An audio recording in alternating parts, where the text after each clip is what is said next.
জমিদার সাহেব, এরা দুজন পরকিয়া করতেছে, আমার হাতে দিনে দুপুরে ধরা খেয়েছে। এদের জন্য যুব সমাজ আজকে ধ্বংসের দিকে। এর একটা কঠিনতম বিচার চাই।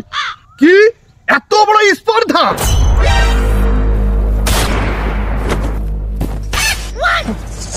জমিদার সাহেব, এ আপনি কি করলেন? এখন এ নারীকে কে বিয়ে করবে? এইটাই সুযোগ, কাজে লাগাতে হবে। জমিদার সাহেব, কি বল? আমি দেখতে এমনিতেই কালা, আজ পর্যন্ত পড়াতে পারিনি কোনো মেয়ের গলায় মালা। এই কলঙ্কিটা আমাকে দেন।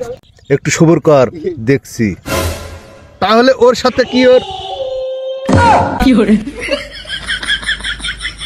তাহলে এটাই ফাইনাল, এর সাথে এর বিয়ে।